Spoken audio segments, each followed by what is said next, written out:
6-year-old Catherine Danielle Clark, also known as Kia, witnesses her mother leave her and her family in 1952 as a result of her husband's brutal mistreatment of the family. Kia sees her elder siblings Missy, Murph, Mandy, and Jody depart as well as a result of their father's drinking and physical abuse while she waits in vain for her mother to return. Kia learns to fish by herself with her father, who momentarily quits drinking. She receives her father's knapsack to store her collections of feathers and shells. With the watercolors her mother left behind, the illiterate Kia paints these shells and feathers as well as the wildlife and shorelines of the marsh. Kia discovers a letter in the mailbox one day. She acknowledges that her mother must have sent it, and she places it on the table for her father to locate. He is furious after reading the letter, so he sets it on fire along with the majority of her mother's clothing and paintings. He picks up drinking again and travels far and often to bed. He eventually stops coming back altogether, and Kia believes he has passed away, making him the last member of the family to abandon her in the marsh. Without family or money, she subsists by gardening and bartering with Jumpin, a black guy who runs a petrol station near the boat port, for cash and gas in exchange for fresh mussels and smoked salmon. Kia makes lifelong friends with Jumpin and his wife Mabel, and Mabel gathers donated clothing for Kia. Kia encounters prejudice as she matures from the locals of Barkley Cove, North Carolina, who call her the Marsh Girl. The only day she attends school, the students make fun of her, and the pastor's wife refers to her as nasty and filthy. Tate Walker, an old buddy of Jody who occasionally fishes in the marsh, becomes her friend, though. Tate takes Kia home aboard his boat after she gets lost one day. He leaves her rare bird feathers years later and teaches her how to read and write after that. Up until Tate departs for college at the University of North Carolina at Chapel Hill, the two have a romantic relationship.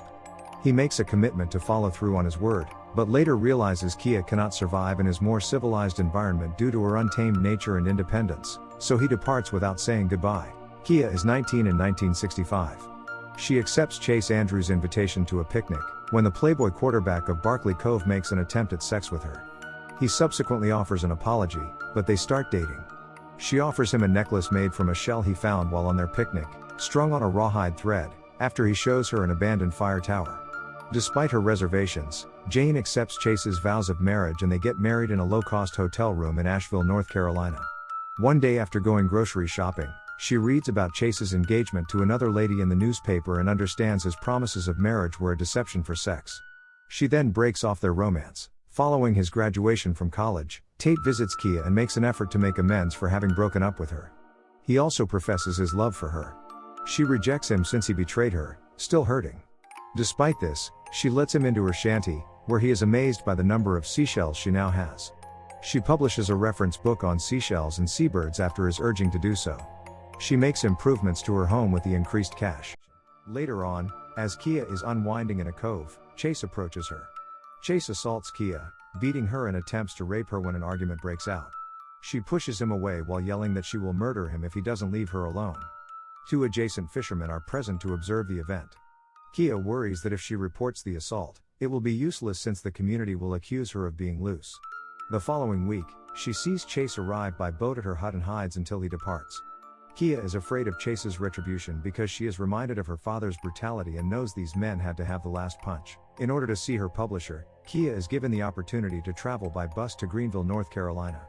The following day, when she gets home, 3 boys discover Chase dead beneath the fire tower. Because there are no footprints or Chase's fingerprints surrounding the tower, the sheriff, Ed Jackson, thinks it was a murder. When Ed talks to sources, he gets inconsistent information. Despite the fact that Chase wore the shell necklace Kia gave him the night of his death, he finds out that it was gone when his body was discovered. Before the murder, Kia was observed leaving Barkley Cove, then she came back the day after Chase died. Additionally, there were red wool fibers from a hat Tate had given Kia on Chase's clothing. Ed stops Kia near Jumpin's dock after becoming certain that she is the person responsible for killing Chase. He accuses her of first-degree murder and locks her up for 2 months without the ability to post bail. Only inconsistent and circumstantial evidence was presented at Kia's 1970 trial. There is no proof that Kia was at the fire tower on the night of Chase's death, according to Kia's attorney Tom Milton, who refutes the prosecutor's claims. She is declared innocent by the jury. Tate and she reconcile when she gets back home. They stay together in her hut till she passes away at the age of 64 in peace aboard her boat. Tate discovers later, when looking for Kia's will and other papers, a secret box containing some of her old belongings, and learns that Kia had composed poems under the pen name of Amanda Hamilton.